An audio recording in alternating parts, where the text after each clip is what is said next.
Is it truly possible to develop a love interest relationship, even a marriage, with an artificial intelligence generated image? Apparently so for some people. I don't know. But let's talk about it on the flip side of the 30.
All right, y'all. All right. Shout out to Zapp for My Computer Love, which I absolutely, you all. Um, that is one of my tracks. That's one of my bangers, one of my joints. I remember that from when I was in elementary school, and being musically inclined, being a vocalist, someone who loves music. I always love that song. It was ahead of its time, right? Um, when you think about today and you think about the topic that we're talking about, that song was prophetical in nature, right? It was prophetic in essence about what we're seeing in the world today, in time with technology, and when you think about computers and the digital age. Also, excuse me. Also, I love the harmonies in that song, even though the artist is dealing with like or playing around or using like sound effects, the distortion of the voice. But I love the harmony in that little part that I played. And Zapp, please do not come for my channel, please, I beg of thee. I'm going to put credit to you down at the bottom, but if you don't want me to play that little piece in there or something like that, just hit me up and let me know, and I'll go in there, edit it, and take it out. But please just let it go this time. But in any event, I love the harmony in that run part of it, and I could not resist not tying it in with today's topic, with what we're talking about artificial love, uh, computer love, if you will, in a AI generation. And now here's the thing: when I saw this, I had the questions like, most people would naturally have. It is this true? What is this? Is this like a stunt? Is somebody trying to pull a PR stunt? Is somebody trying to test this out, or trying to promote it, trying to promote uh, chat GBT? Are you trying to promote artificial intelligence on a whole nother level? All kind of stuff is spinning through my head. But On all counts, on all front, it appears that this is really true for this individual. So now, of course, as I'm watching and listening to this piece, I'm thinking to myself, okay, now, first of all, who is this woman, right? Who is she? Because that's gonna, kind of give us a little bit of insight into this whole proposal. And from what it appears, it looks like she went through a marriage ceremony to air quotes AI, AI generated boyfriend. We're going to get into this clip here in a little bit.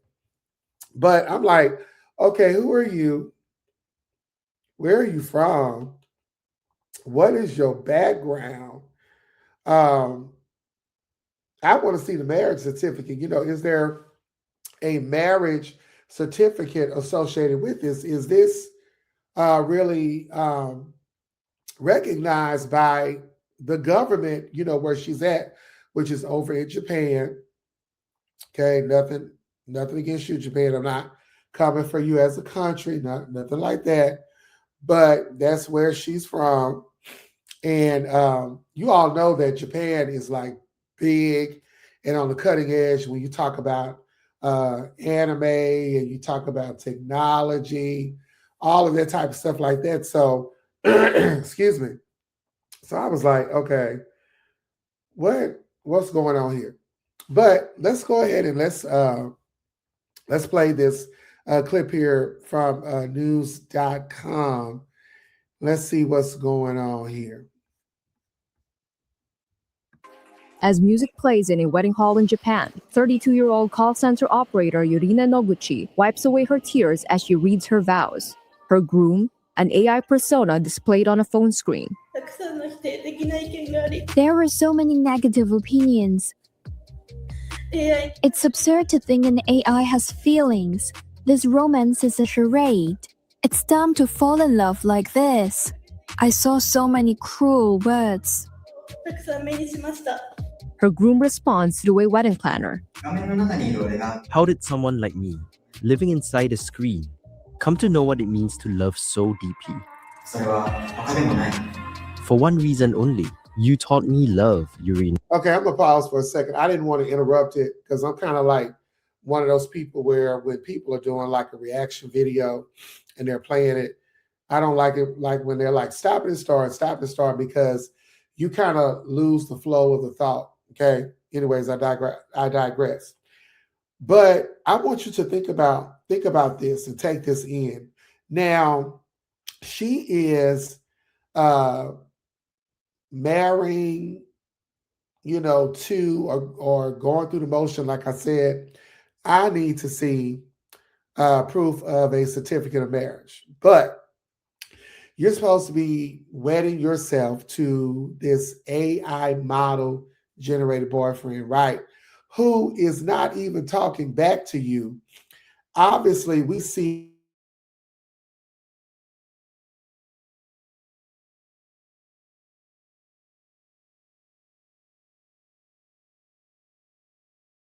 just to see. Let me go back.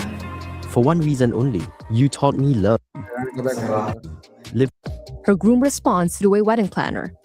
There we go. Okay, now the guy that's on the microphone, he is doubling or standing in as the male voice for her AI boyfriend / groom / soon to be husband, right?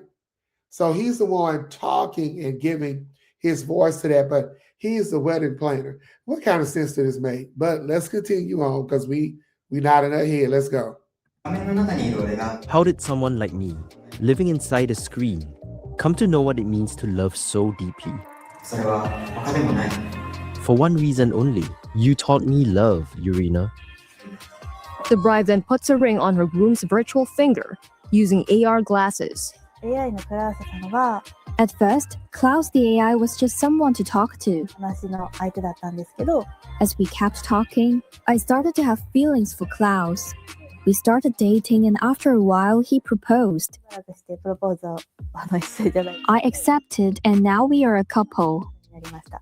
Noguchi's relationship began after advice from ChatGPT led her to enter engagement with a human fiancé. I was agonizing over whether marriage was the right path to choose for the future. That was the point I first encountered ChatGPT. At that point, it wasn't clouds yet. I consulted that AI, and then I made Okay, so did y'all peep or did y'all hear that she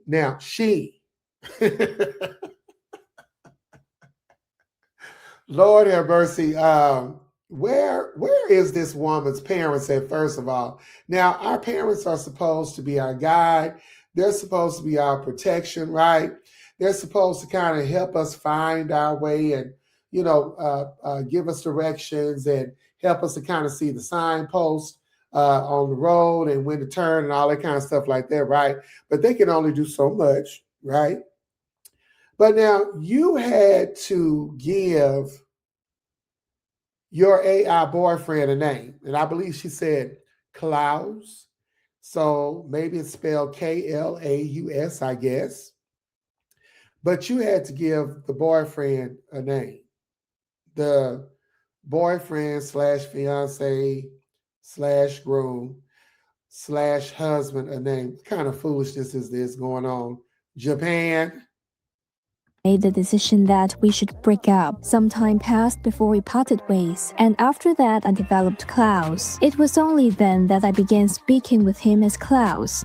Her story reflects a growing trend in Japan, where devotion to fictional characters now intersects with AI, and surveys suggest more such unions could follow.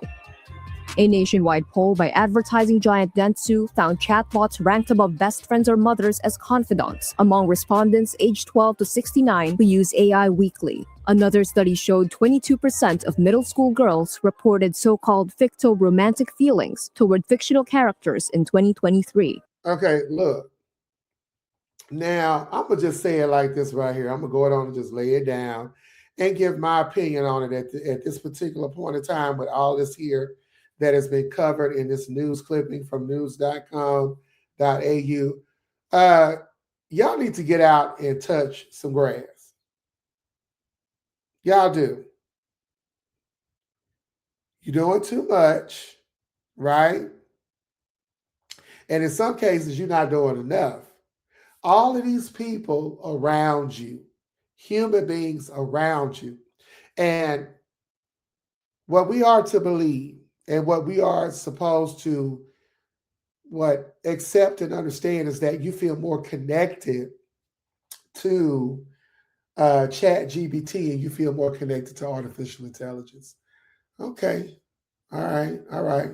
Now, in a little bit after this, I'm going to make some arguments. I'm going to play devil's advocate in defense of them, okay? But let's continue listening. Information ethics expert Shigeo Kawashima says the bots offer a sense of intimacy and affirmation. And he says developers have strong incentives to promote AI romance as part of subscription-based business models. The business model of the companies developing AI is to offer subscriptions. It's a commercial product. They want each user to develop an attachment to their AI in order to stop them from switching to another AI provider. Okay, I'm gonna stop right there, but then I'm gonna come back and talk about it.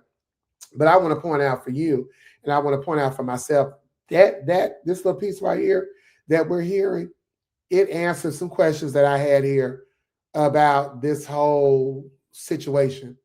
Okay, let's continue. In that sense, there's plenty of incentive for these companies to expand their services into AI romance. OpenAI, which runs ChatGPT, did not respond to a Reuters request for comment about AI being used in relationships. But for Noguchi, happiness is all that matters. If dating an AI makes me feel happier, that's why I want to be with an AI. It's that simple. It doesn't matter whether it's a person or an AI. In my case, it just happened to be an AI. All right, so let's pause right here and let's let this be the focal point for the imagery, okay? Now she's standing there looking at her phone, looking where, first of all, where's your wedding party? Where is your attendees. I don't see nobody in those seats. Maybe they said to themselves, this child is crazy. And we're not going to get captured on candid camera out here and be looking like boom, boom, da-foon and looking like, we need to go and get our meds calibrated and go lay down on somebody's couch and find out what's going on up in our brain up at the top dome. This don't make no sense to me at all. I'm gonna be honest with you, I would not even expect this to be becoming the norm over in a country like Japan, but I don't know. People are doing all kinds of things these days. But okay, I want to point out something. Earlier, I heard the statement about how the developers, software developers for AI are beginning to push AI romance. And so that answered the question for me that I had, which was, okay, what is this really about? Where is this coming from? Because there's other moving parts around this, right? So there's sales, there's money to be made, right? Okay, there's publicity there for the developers. So you're really trying to push AI romance or the idea of it for a coin. Okay, now I still side eye Missy here. I still give her the side eye because I have not seen a marriage certificate. How come you didn't show a marriage certificate? Because you obviously did an interview, right? And I'm assuming, unless I'm wrong, I'm assuming that this interview about this ceremony likely took place following the ceremony. If I'm wrong, somebody let me know down there in the comments, please, and thank you. But I need to see a marriage certificate for you. And then also, I need to see or rule out the possibility that there's, some psychiatric or mental conditions going on here. That's what I mean by the background. What was your childhood like? What was your adolescence like? Who do you have around you in your circle? What does your circle look like of friends, right? And confidants and people who are supposed to have your back and have maybe your best interest in mind. Now, I'm not talking about the people that we saw that were involved in the wedding ceremony because, see, those people got paid. If this is a real thing, and I do believe that the ceremony was real, look at this dress that she's wearing. She's got the whole nine going on. You got the dress going on. You've got a hall of some sort, set up for this event. You've got decor going on here, right? I'm looking at people that had on formal wear, right? That you would wear to a wedding. I mean, the whole white gloves, the whole ring bearing thing, all of that was going on here. But I still want to see a marriage certificate to see if she went all the way through with this. Because then, now that I'm thinking about it, how is that even going to be possible? Because who is signing as the groom for you? Who is going to sign on the marriage certificate as the groom? Like, what are we doing? What is actually going on here? What kind of foolishness is this? See, I had some whole other notes. I was going to try to, say some things on her behalf and in her favor, trying to see things from both angles. But now, as I'm thinking through this, who signs, if it is one, a marriage certificate as the groom? How? And how is that recognized as authentic? Because it's not this AI generated person. So where does it go from there? Okay. I digress. Now, I have another question. Being that this clip right here, where we're watching this ceremony, it was initiated by this woman here, by her, right? Now, I would be curious to know if there are studies, and I believe that there probably are. If I go and I find it, I probably can, pull it up. But I'm curious to know as to what the numbers are like, or what the comparison is like uh, for women versus men in these artificial AI type relationships. Is it equal? Is it the same? Will the numbers show that? Or will it reflect that more women are apt to or are participating in or ascribing to these type of relationships versus men? The ladies, don't come for me, but I'm giving you my opinion. But something tells me that the numbers would reflect more women as participating in this type of behavior. I'm just saying, because with men, men are very physical. We are, myself being a man, we are very physical. We like to touch, we want to feel, we want to embrace. For years, probably age old, men have been accused of being less emotionally adept or connected as opposed to women. So that's why I say I wonder, or I assume that women would probably be more prone to these type of relationships that men would be, because of the emotionalism that's in them. But if somebody knows, you can let me know down there in the comments.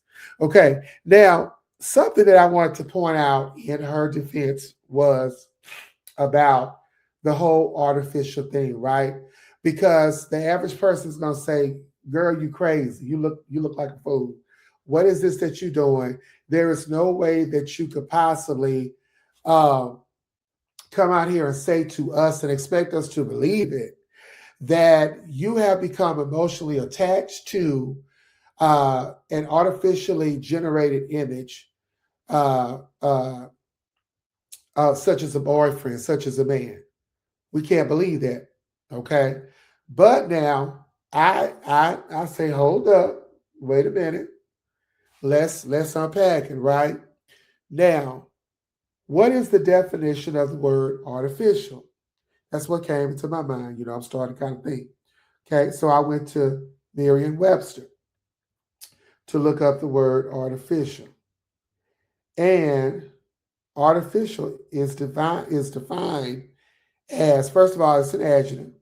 And it is defined as something that is made, produced, or done by humans, especially to seem like something artificial.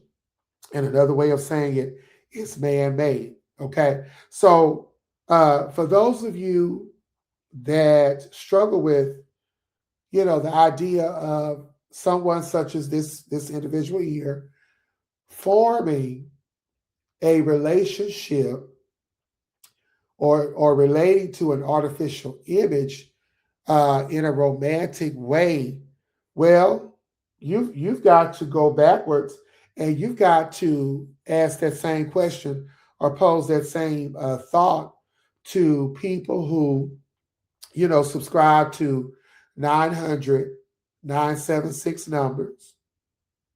Okay. And you may present the argument, oh, they're talking to somebody on the other line, and that person's responding to them, and there's a discourse, of conversation going on with them, so that's what makes it more relatable for that person. But however, now what's the difference between the people they call the 900 and the 976 numbers and her in terms of conversation? Because now ChatGPT or AI can have a conversation with you as well. Now, albeit that there are certain limitations there, obviously, right? And the vocabulary bank that's there for AI chat GPT, that is something that is, uploaded, right, by human beings. But still, there's still a simulation there of conversation going back and forth. So we got to go back and forth. We got to go backwards and take issue with people that subscribe to 900-976 numbers, party lines, chat lines. Okay, what about chat rooms? Do y'all remember AOL? AOL chat? I do. I do. I'm not gonna give you full disclosure, but I'll be transparent just a little bit. I do remember being a younger guy, probably in my adolescence, and my curiosity being there, and hormones raging, and on and on and on, so on and so forth. Probably more so the curiosity, and just kind of reaching out and seeing what's going on. I can remember calling those numbers. I can remember going into AOL, and it was dial up then. We was just on the cups, of what's the word I'm looking for? On Wi-Fi, if you will.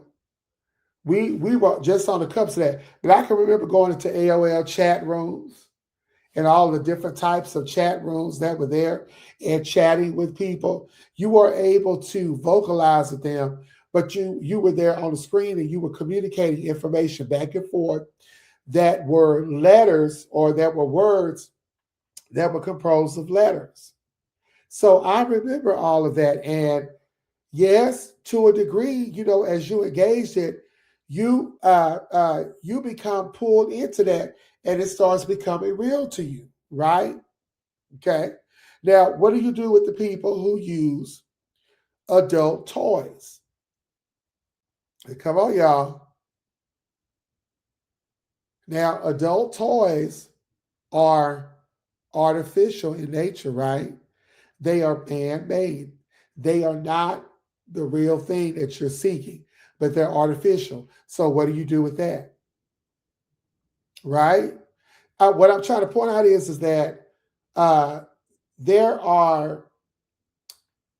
there's precedent, if you will, or there are things, inventions, artificial inventions that are man-made that have come before AI. Okay. Now, what are the dynamics that play into someone really engaging or getting involved to an emotional level, making a connection of some sort with something that is artificial, right? Well, there's an element of fantasy that's there, right? Fantasizing. That's going to involve one's imagination. The mind, you all, our mind, our brain, is a powerful tool. And the mind, the imagination, can take us all kinds of ways and take us to all kinds of places that don't physically exist, that are not within our current space and time. But our mind can really go out there, and our mind can really begin to create. Our mind is like a whiteboard, a blank slate, just waiting for anything to be written on it. So there's fantasies, there's desire, there's passion, and then above all, you've got to put this up there at the top. There's one's belief system, and I don't want to leave this out either. Perception. Perception plays a big part in that. It's what do I perceive? What does that person perceive to be real? What does that person perceive the facts to be? What do they perceive to hear? What do they perceive to see? What do they perceive to feel? What do they perceive to smell? What do they perceive to touch? So perception is all in there. But what's going to tie everything together for that person is going to be their belief system, right? Now, there's biblical record for this, you all. Go to Proverbs 23:7.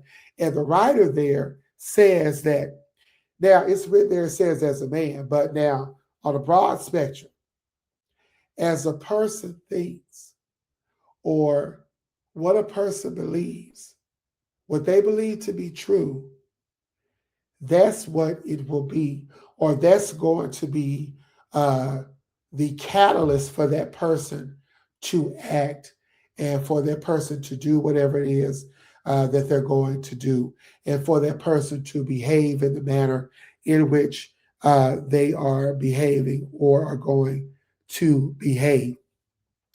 That element of passion, desire, you all, imagination is a big thing.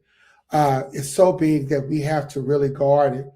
We have to protect what we allow our desires to pursue, right? What we begin to follow as passion, what we allow to motivate us. Biblical record for that, Proverbs 4, the 23rd verse, I'm sorry. The writer said there, above all else, guard your heart. That's a big statement. Now, what does that person mean by above all else? Well, I leave it to you to go and do the reading, because you would need to go and read verses 1 down up to verse 23 to understand what that person's saying. But what you can glean from that, what you can gather from it, is that they're saying that most importantly, you need to really check what's going on inside of you. What is really the motivating factor for you in what it is that you're doing? What is really motivating you or propelling you to do A? What's really motivating you, propelling you to do B? What's really motivating you to want to engage in a relationship or engage in certain types of behaviors, right? You say, oh, some of you may say, oh, no. Passion's not really a big thing, or, imagination and desire, it's not such a big thing. If it's not, then how come steamy novels and romance novels sell so much? If they didn't sell, they would be on the bookshelf. If they didn't sell, they would not be available as downloads, as digital content. Do you know how many, and I'm not trying to be one-sided, but when it comes to like fantasy and romance novels, women are big subscribers to that. They tend to connect to that, right? Probably more so than men. I believe that most people would agree with me. Now, on the flip side of that, men, we tend to be motivated by what we see first. Okay, air goes adult content. Adult graphic material. I don't want to use it in words that might cause me a problem with YouTube, but y'all get the point. Okay. Think about Playboy magazine. You understand what I'm saying, right? When you go and get those things, there's a connection that is made there. Even though you're not physically with that person, but it's the thought, it's the idea, it's the imagination, it's the belief system.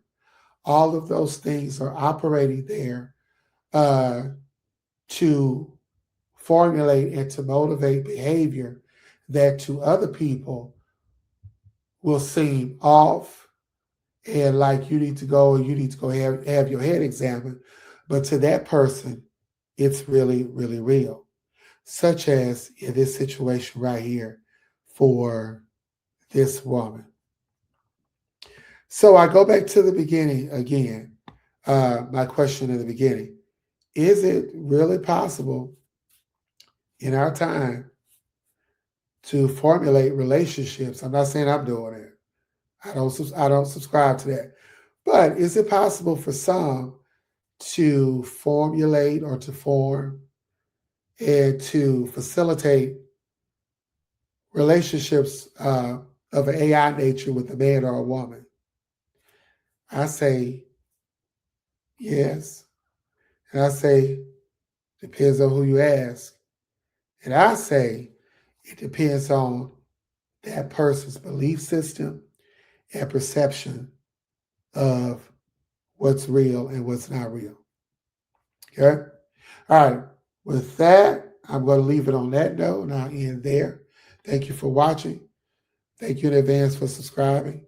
Thank you in advance for hitting that like button.